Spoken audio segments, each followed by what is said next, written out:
everyone, and even for those brethren who are watching through online right now, a blessed Sunday to everyone.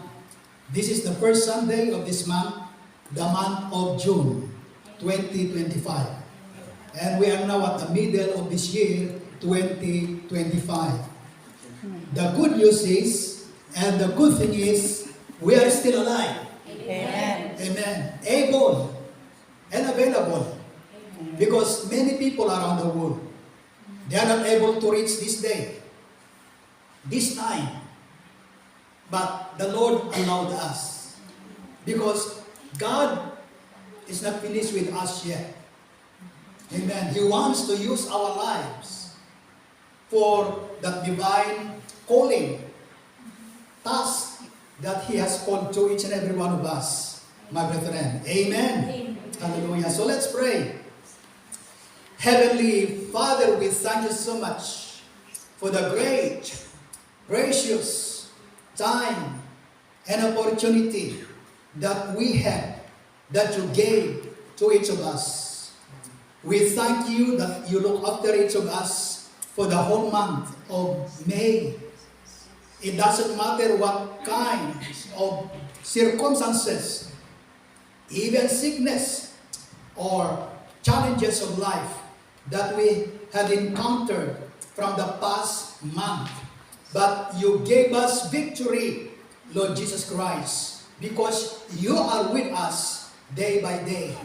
And you provided all things that we had needed, Lord, for the past month.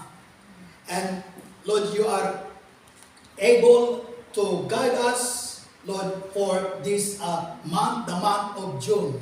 And we are going to experience new experiences, Lord, from you for this month of June 2025. And as we come to hear and to receive your message, Heavenly Father, we pray that may we receive your word, not as a word of man, but as a word of God. And we pray, Holy Spirit, for your guidance, for your help, for anointing, for wisdom, knowledge, and understanding.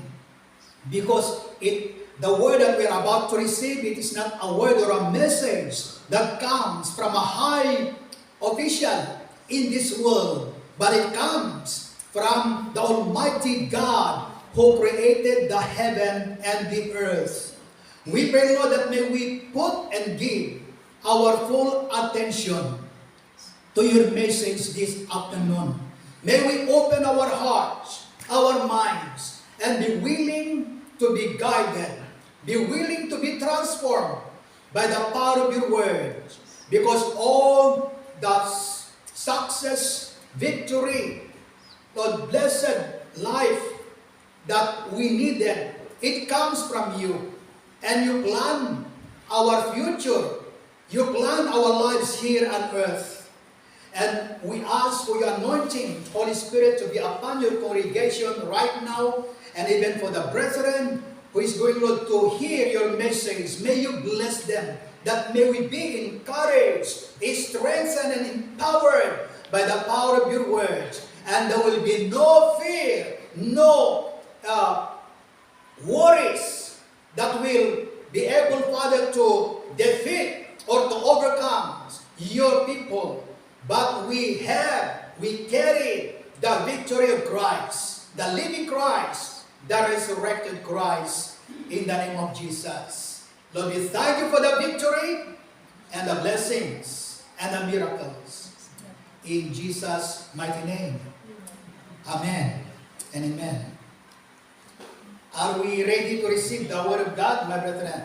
Amen. Amen. So let's open our Bibles. Okay? And before we read it, once again, I just want to say thank you for everyone, my beloved brethren in the family of God, for all your sacrifices, your hard works.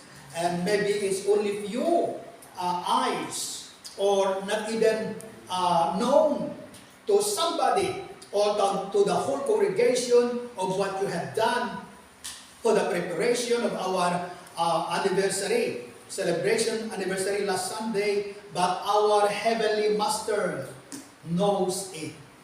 And no one will be able to lose their rewards. So it is our Lord Jesus Christ who is going to prepare, amen, and reward our hard work, sacrifices that we do while we are living our temporary life here on earth. Amen. Praise God. Amen. Amen. So I just want to welcome everyone again, and praise God that our brother Sunny is with us today, and sister Mary. Amen. Who else? Oh, sister Carmela. Amen. Welcome back. Fresh from the Philippines. Amen. All right, so let's go to the Word of God. It says in the book of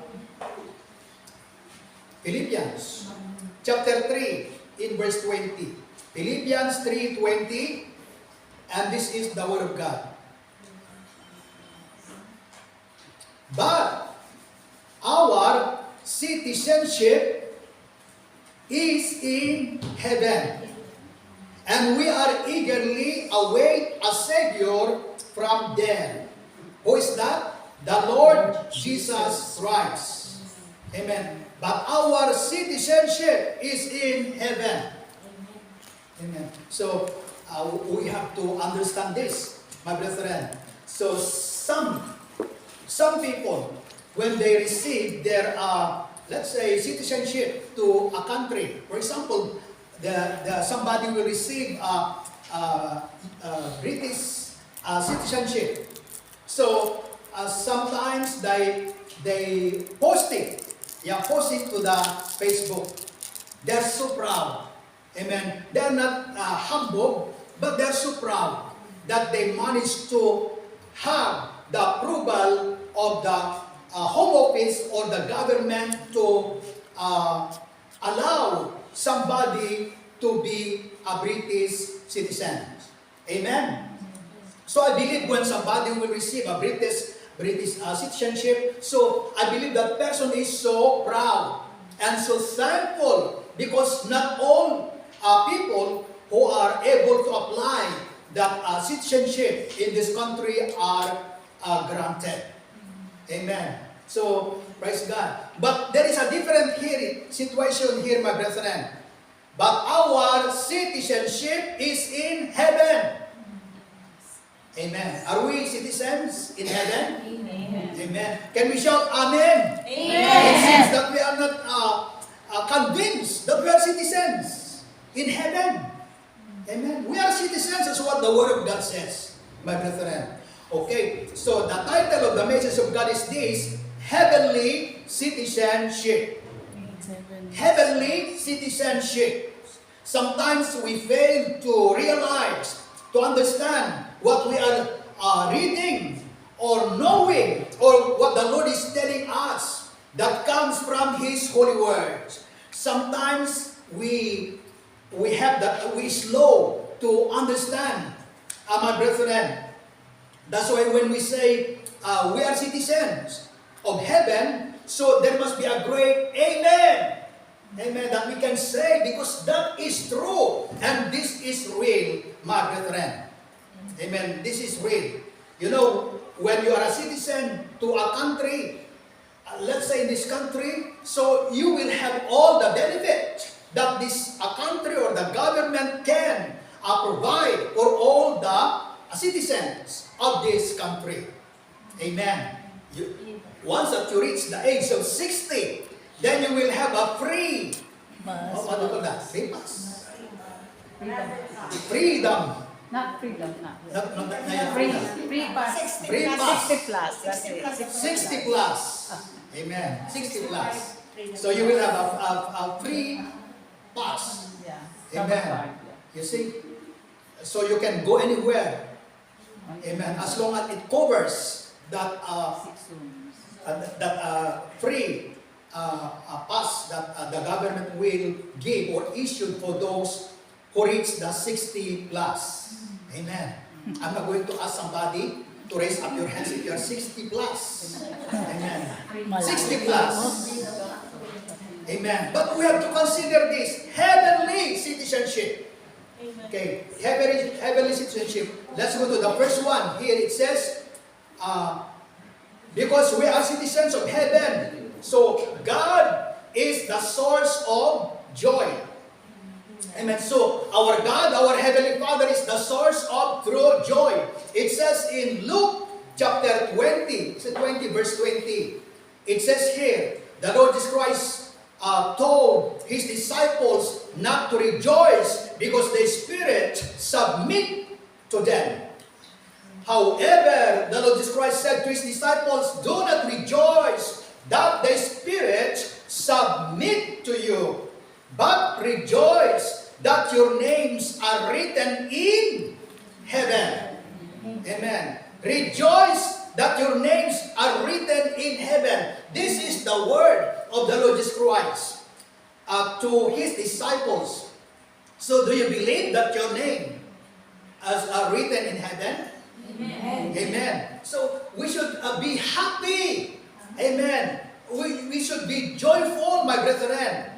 So rejoice that your names are written in heaven. And this is true. In heaven, not in this world, not in Hawaii. Amen. Not in Las Vegas, but in heaven. Amen. Praise God for the silence. Amen. Amen. It's okay. If silence, amen. As long as deep within, we can feel that joy that comes from the Lord. Amen. So rejoice that your names are written in heaven. It is not all people, their names are written in heaven. But the good thing is, my brethren, your name and my name, and even for those who is going to receive the Lord Jesus Christ, their names is going to be written in heaven or record in heaven. Amen. So you see, we are not there yet in heaven, but our names is already in the book of life.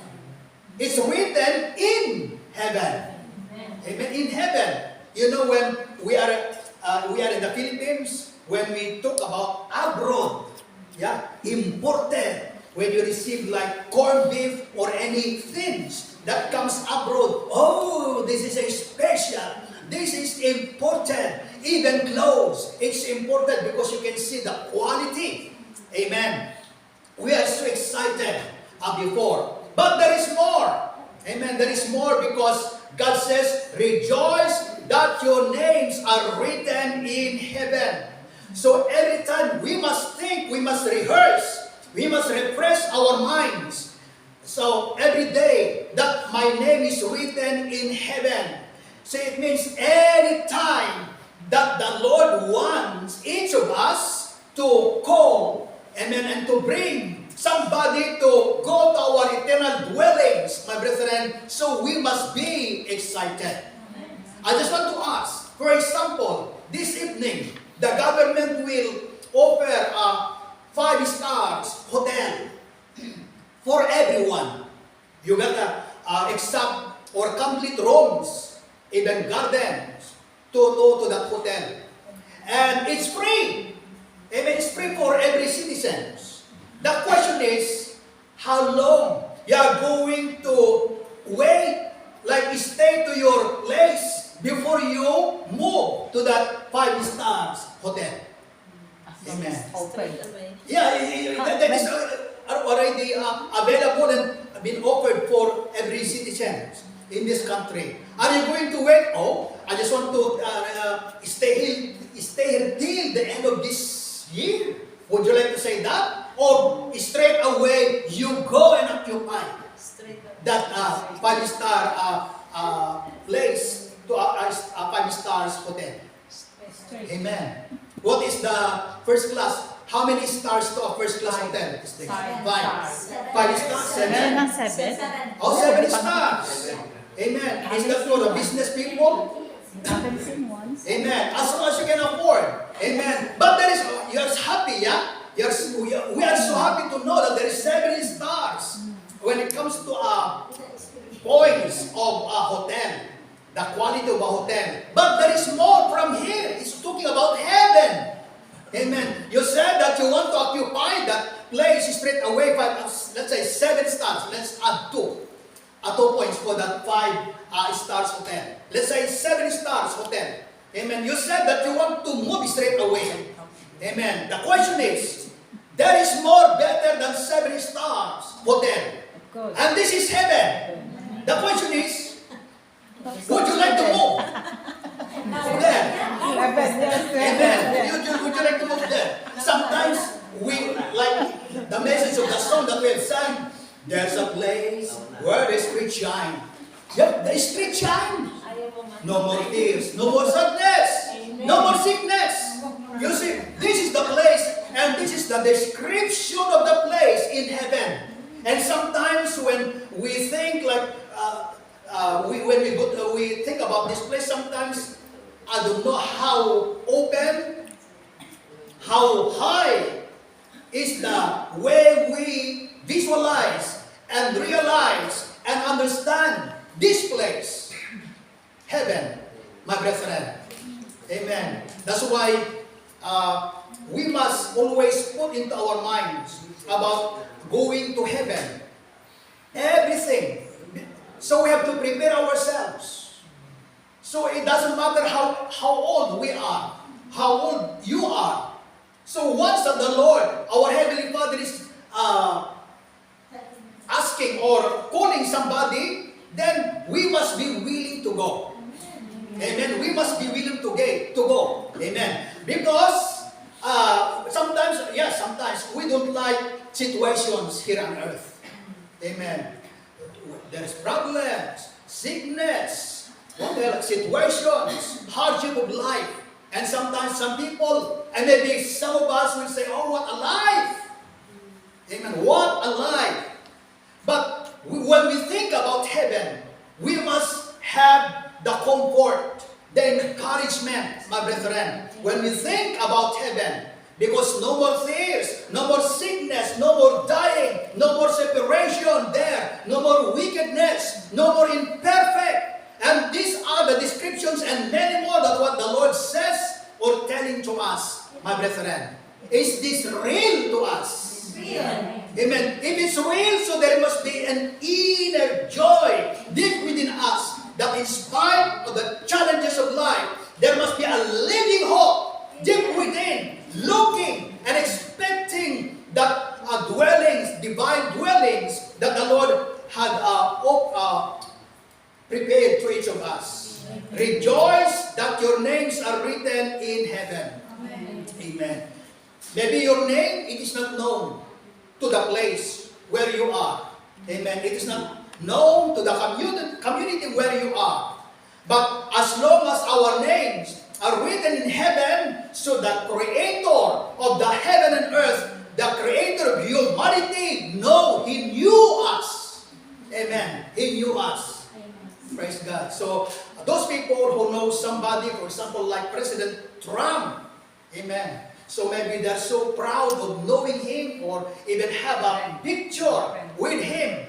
And that's good, my brethren. But if God knows us and we know Him as well, and we understand everything that He has provided for each of us, so there will be a great joy, unspeakable joy, godly joy deep within our heart. Amen. A source of joy. That's why when we come to reach a point where we feel discouraged or we feel tired because of the challenge of life, we must think of heaven. It says in Colossians chapter 3, verse 1 and 2, so we have to set our minds on things above. We have to set our hearts on things above, not on the things here on earth. Amen. Okay, so number 2. So because we are citizens of heaven, it says here, God promised a place of permanent residence. The Lord promised a place of permanent residence. Imagine the word permanent. From here, although we are, for those citizens in the United Kingdom, although we are citizens, but we are not what do you call that? We are not stay here for long. We are not permanent here. Amen. We can be staying here permanently as long as we still alive. alive. But we have ending. Amen. There is a time that the Lord will take our lives, my brethren. But from here, the Lord promised a place of permanent residence. Do you know where is the place? Heaven. Amen. Heaven. People are mentioning heaven here on earth, but there's only one heaven. Amen. And this is the kingdom of God where there is no more death there. No more sins, no more separation, no more sickness, no more problems. Amen. And this is heaven, my brethren. It says in John 14:2, the Lord Jesus Christ says, my Father's house has many rooms. Amen. Many rooms. If this were not so, would have I told you that I am going to prepare a place for you. Amen. And this is heaven, my brethren. So, if we have only a limited, or maybe it is not an expensive house compared for those people in this world who are able to afford to build a good house, expensive house, so we must think of heaven. Amen. My brethren, oh, I got a house, I got a mansion just over the hilltop. And this is true, my brethren. That's why when we come to know, when we come to understand what the Lord has planned for everyone, it gives us a great encouragement, a great joy deep within, because we have a home. Our home, permanent home, is heaven. Amen. Amen. Heaven. God says, my Father's house has many rooms, and you have your room there. All the children of God got their own rooms there. Amen. Amen. Are you looking forward to see your own room? Amen. So when we will be there will be no more comparison.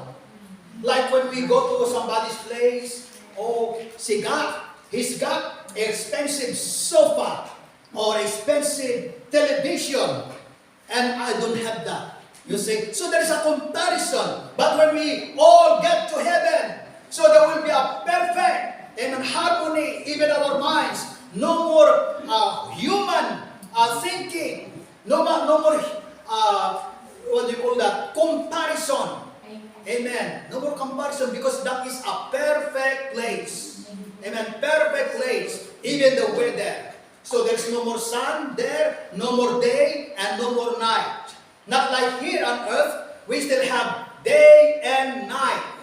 Amen. That's why the Lord is making the days every day. Amen. So Jesus said, I'm going to prepare a place for you. So we have to think, and we have to expect this place, my brethren. Amen. Because the Lord has promised this permanent residence. Amen. Permanent residence. Praise God. Next one is completing the course or the race joyfully. That's what it says here in Acts 20:24. However, I consider my life worth nothing, says Acts or Galatians. My only aim is to finish the race and complete the task. The Lord has given me the task of testifying the good news of God's grace. Amen. Completing the course or the race joyfully.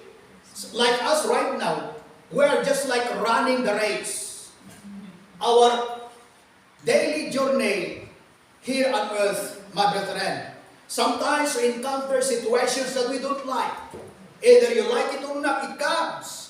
Because we're still here, living in this imperfect world, in this troubled world, like what the Lord Jesus Christ says, my brethren. But we must remain faithful to God in serving Him, in living for Him, because we are now living for Jesus, because we are now citizens of heaven, my brethren. So we must practice the life that we receive from the Lord Jesus Christ. We must not level up ourselves to the ungodly, to the worldly people, my brethren. So, it says here, however, I consider my life worth nothing. And this is the Apostle Paul. When it comes to a reputation, many people in this world today, they wanted to be acknowledged. They wanted to be known, to be popular. Amen. To the place, to the community, to the town, city, or in other parts of this world. Amen. Maybe we don't have that, my brethren, but we must be faithful. We must continue, amen, to do our task or to run the race. It's talking about the way we live day by day. Amen. We are living for Jesus. Every day with Jesus is greater, better than the day before. So that is the message of the song. So we must think, my brethren, that in our daily living, God is with us.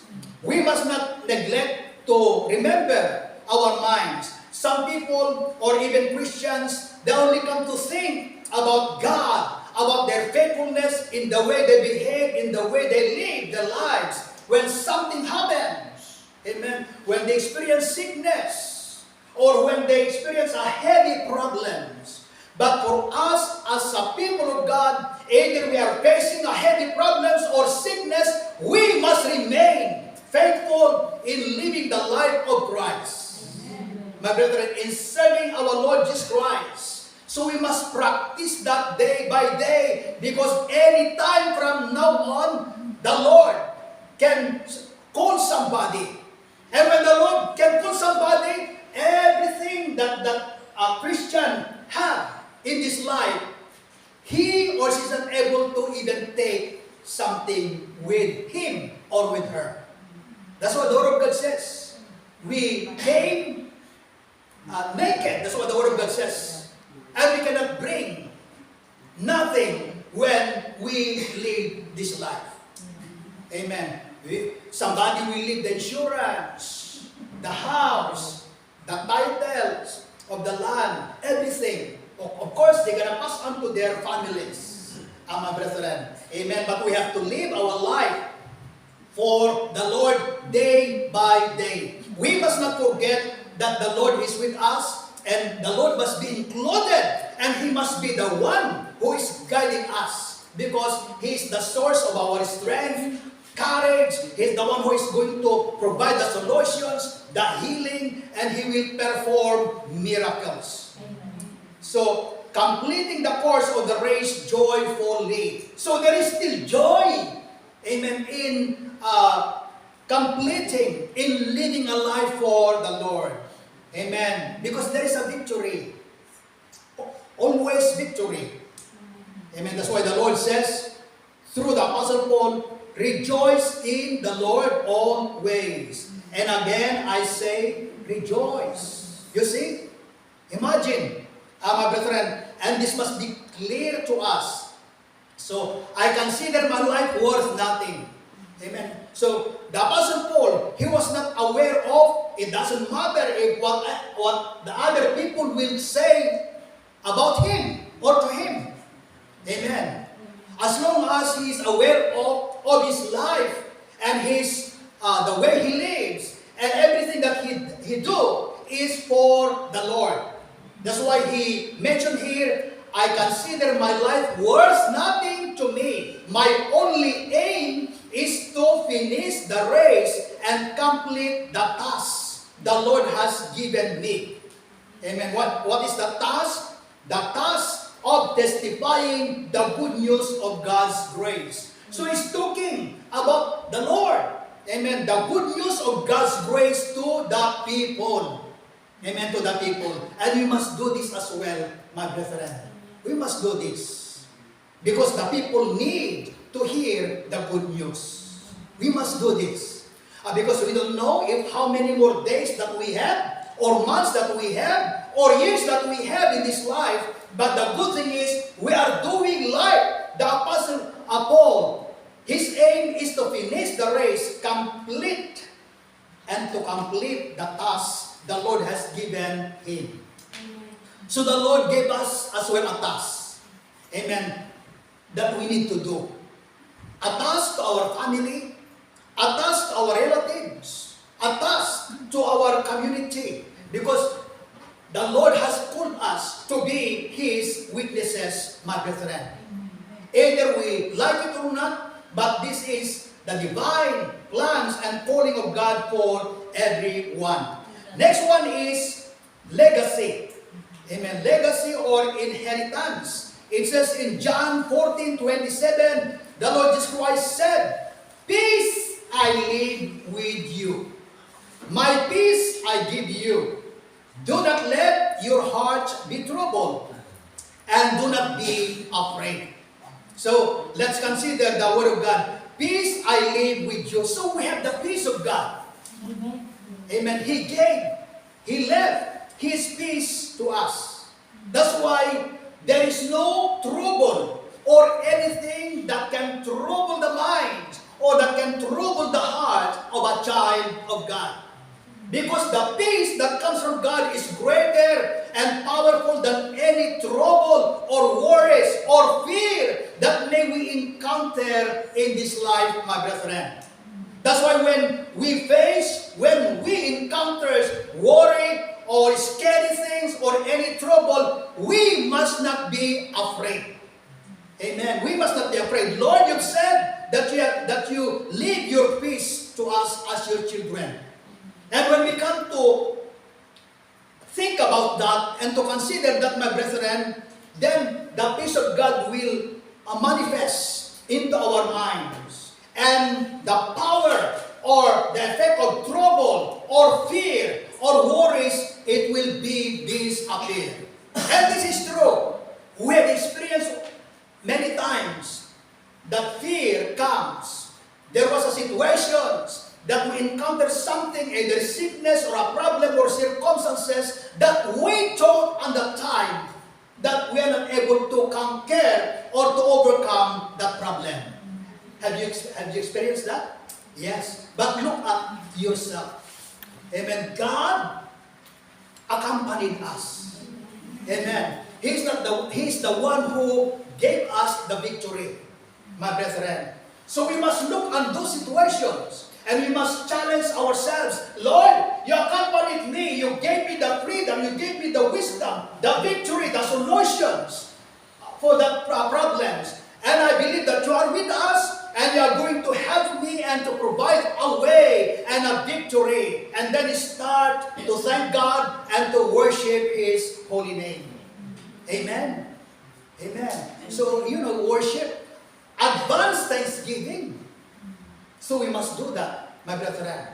When you feel sickness, pain to your body, Lord, you've said in 1 Peter 2:24, because of your stripes, we are healed. Then you claim that healing and you start giving thanks unto God. Amen. You are the God that healeth thee. And now let the weak say, I am strong. In proclaiming and declaring this message unto God, God is honoring our faith. Amen. Amen. God is honoring our faith. Peace I leave with you. My peace I give you. So it is abundant peace, my brethren. That's why the Lord says in John 14:1, do not let your heart be troubled. Do not worry. He mentioned that many times. Do not be afraid. Only believe. Amen. So when we have this, my brethren, then we are not going to be swayed. Amen. We are not going to be swayed because we know, amen, that the Lord will make a way. His word is so powerful. And God is watching His words to perform, to accomplish its works in our lives to any situations. My brethren, that's why we have the victory and we must expect the best and the victory and the good thing that comes from the Lord every day. Amen. You know, when peace is absent, what will be happening? What is happening? Of course, trouble will take over. Amen. Even right now, when the light of the skies become dark, so darkness will take over.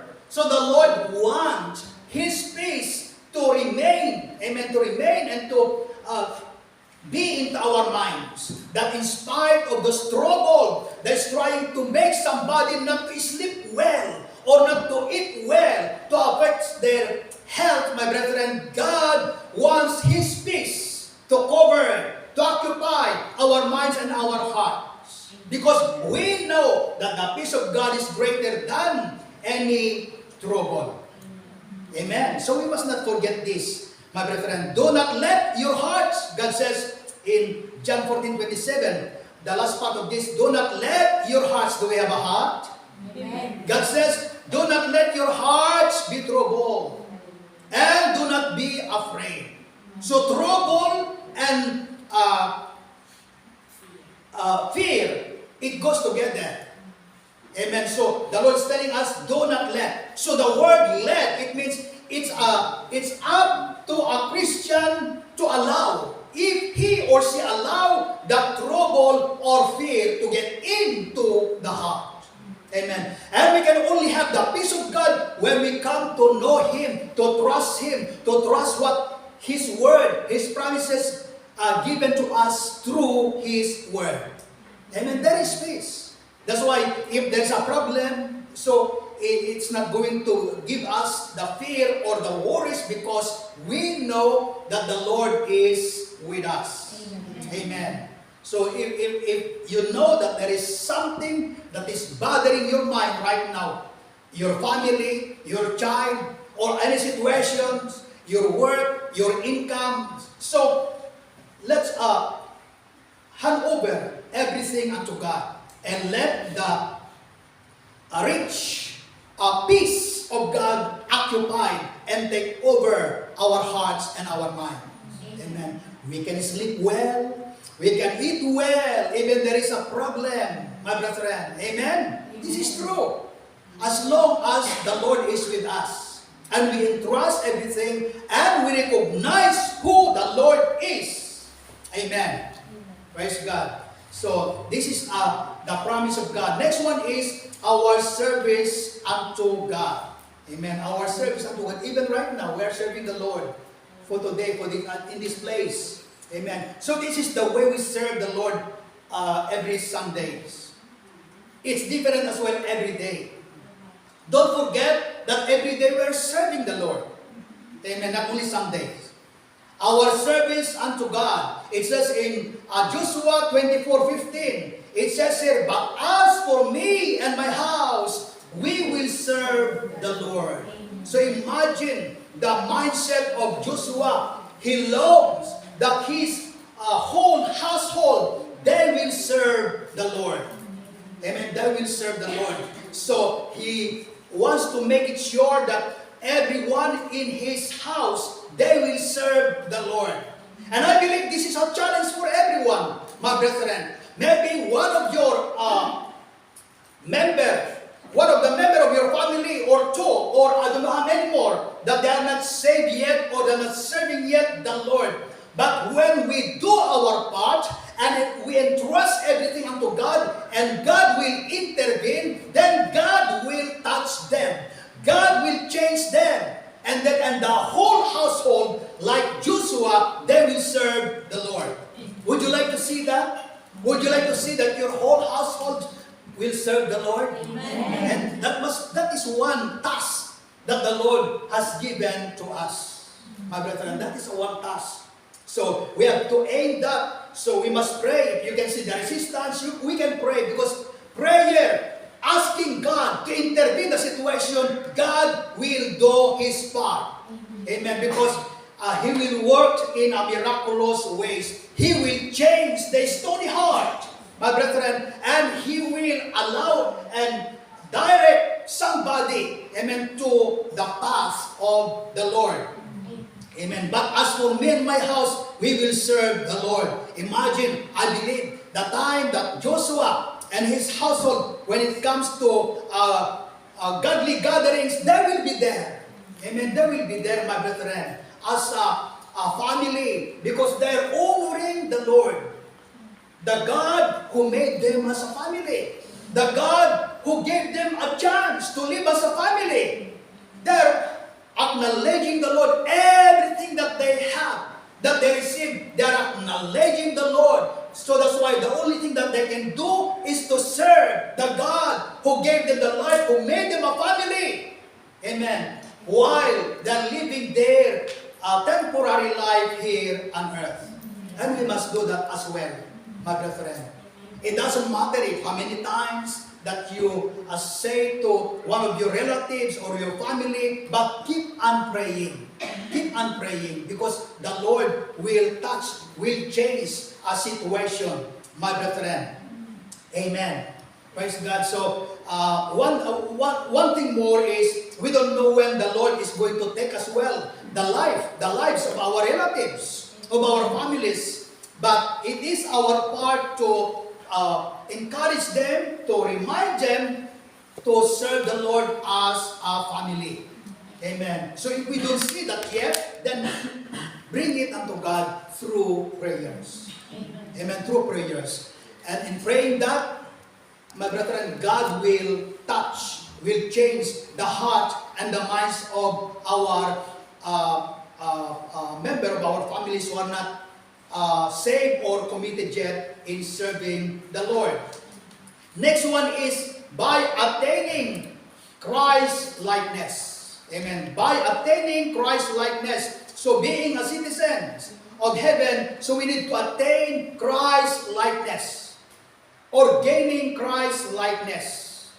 It says in Philippians 3:13, the Apostle Paul says, "Dear brothers and sisters, I have not achieved it, but I focus on this one thing, forgetting the past and looking forward to what lies ahead."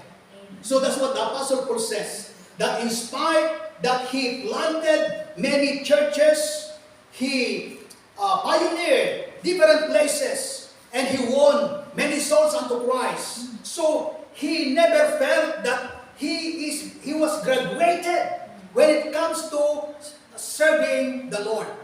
Imagine. That's why this was his declaration. "Dear brothers and sisters, I have not achieved it."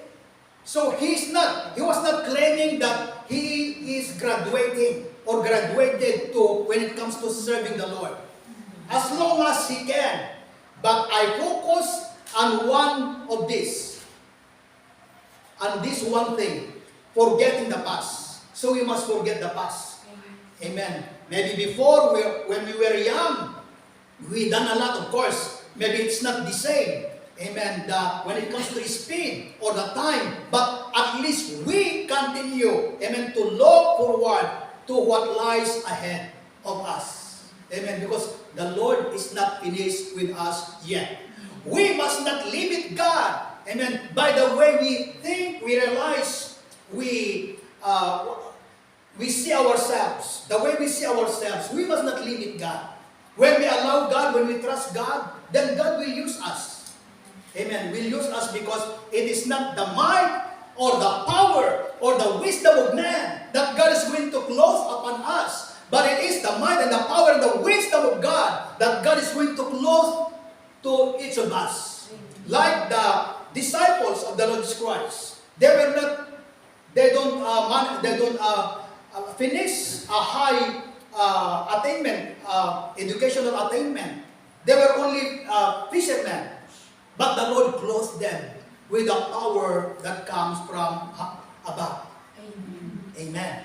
So it means once that we have that, then the Lord will use us even to pray for somebody, and that person will be healed.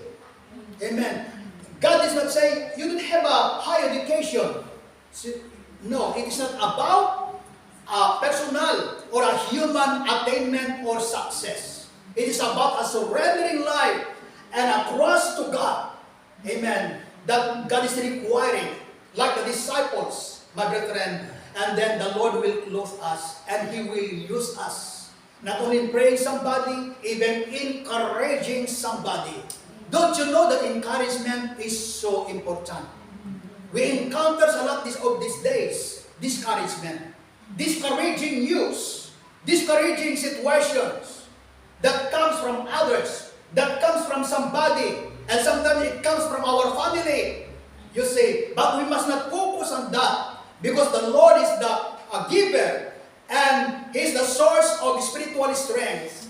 That's why we need that wisdom and understanding that comes from the Lord.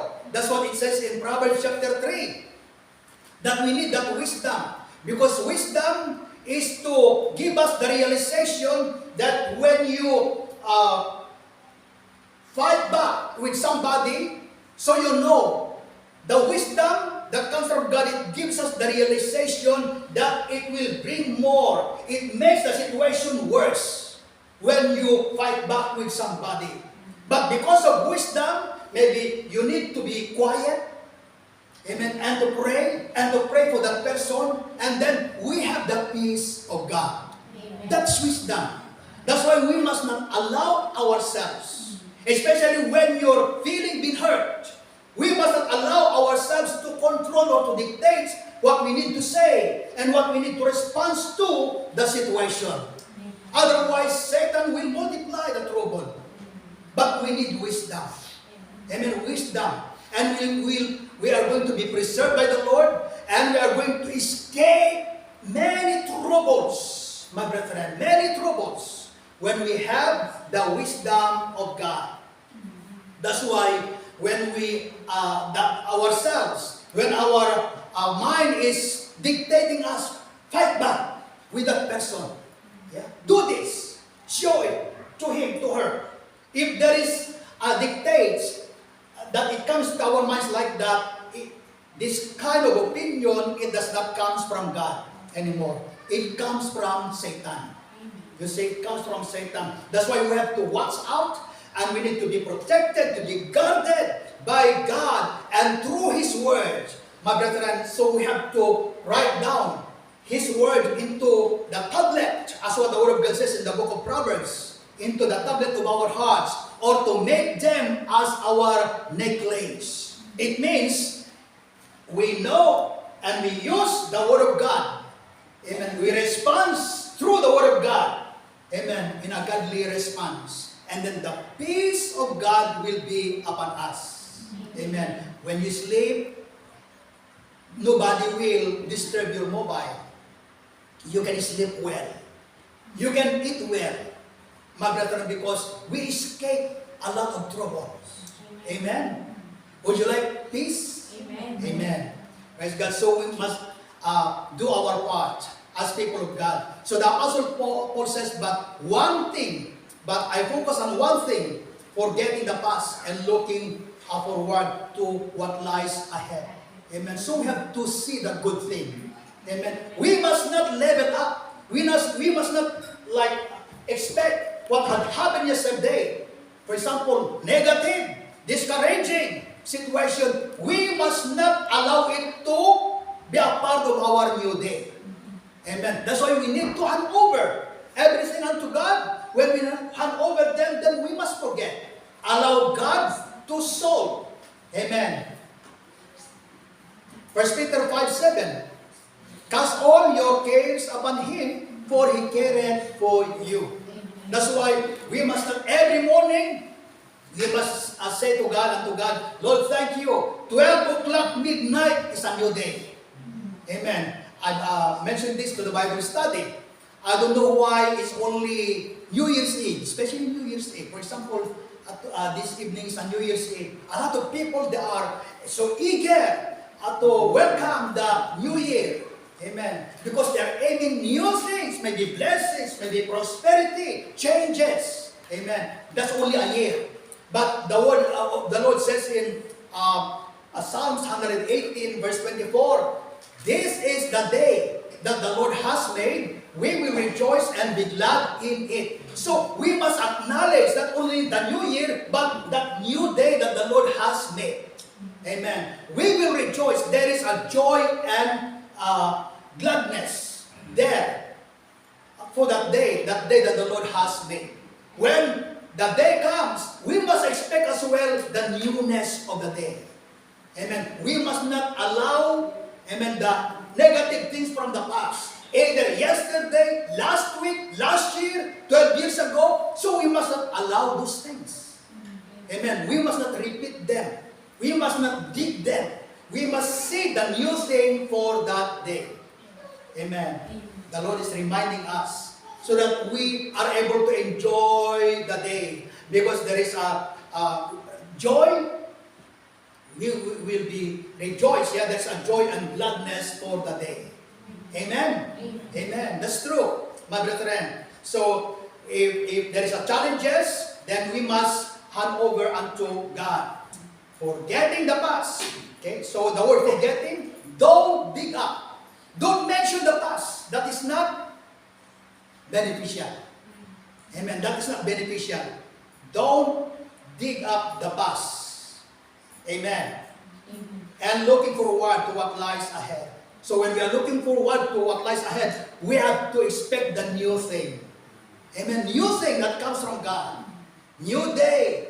Amen. New day, new health, new life, new opportunity, new time. Amen. Because the day is new, the time is new, the opportunity is there. So let's grab the opportunity to do right. Let's spend our days, our times, our life to do what is right into the sight of God and to the sight of people. Expecting the best each day from the Lord. Amen. So, sometimes our mindset is like, because last Sunday, for example, was cloudy, like it's quite as lonely, the atmosphere, so we must not be affected with that. Amen. When the weather is cloudy, sometimes many people are affected because of the weather, but we must go beyond. Amen. We must see beyond the cloudy weather. Amen. When our problems, we must see beyond the problems. Because God is the provider of the solutions. That's why we have that song, Christ is the answer. Not cry is the answer, but Christ is the answer. Amen. It says in Hebrews 10:35, so do not throw away your confidence when it comes to the Lord. Confidence in living for Christ. Confidence in serving the Lord. Confidence in doing things as long as it is for the Lord. Do not throw away your confidence. It will be richly rewarded. That's what it says here, my brethren. So make sure everything that we do is for the Lord. Amen. For the Lord. When you help somebody, Lord, this is for you. So that there will be no regrets. And no regrets. Everything that we do, even when you go and visit somebody, Lord, this is for you. You help somebody, Lord, this is for you. So it means we don't lose nothing when we do everything for the glory of God. We might not see or receive any response from that person, but when we do it in the name of the Lord, then the Lord will repay or will reward us. Amen. So nothing to lose, my brethren. So before we close temporarily, so make sure that we have to consider the word, the message of God, my brethren. When we are at home, we have to think, Lord, I am your child. I have my brothers and sisters. We have to think the congregation of the Lord. We have to think about the coming of the Lord. We have to think about the way or the people that the Lord is going to take when He comes. And we must be aware of that, and we must examine ourselves if we are right, so that there will be no hindrances, my brethren, and nobody will be likened like the 5 foolish virgins. This is a serious thing, my brethren, because everything that we see, that we have, even our life, opportunity here on earth, it will come to an end. Amen, to an end. The good thing is, we have to use everything that we have, our strength. Amen, our strength and opportunity, my brethren. So, when you reach, God willing, the age of 90, so you know what is 90 years old looks like. Amen. Maybe nobody will be able to come to church. Amen. By him or herself. But look at yourself right now. Amen. You can do everything. Amen. That's why we can do everything through Christ who gives us the strength. Let's grab the opportunity while we can.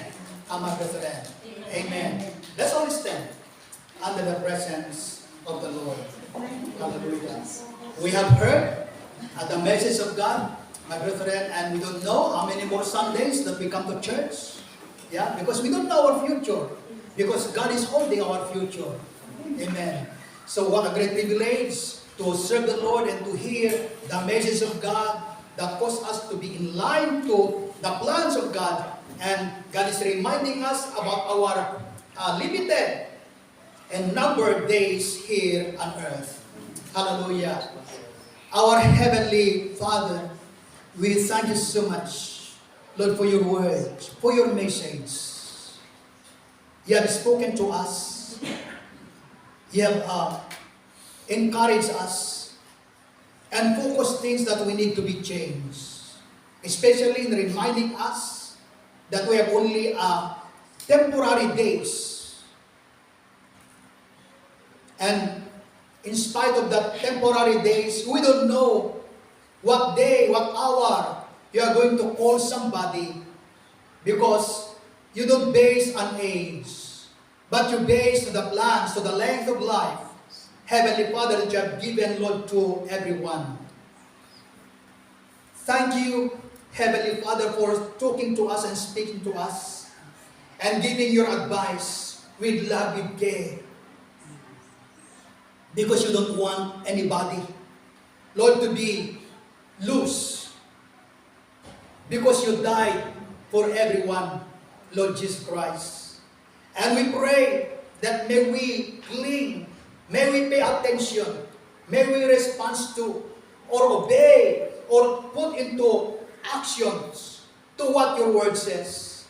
I pray, Lord, that may you remove every hurt or any hindrances to any heart right now in obeying your words. I pray, Lord, that may you clear every mind right now that is not open, Lord, to receive the godly advice, godly plans that you are giving, Lord, to us. I pray, Father, for an openness and willingness heart and minds for everyone, so that based on your holy word, we will be transformed by the likeness of Jesus. So it is not us, Lord, who is going, Lord, to live for our own lives, but our lives that we are living for Christ. As your word says, that our names are written in heaven, and we are now citizens of heaven.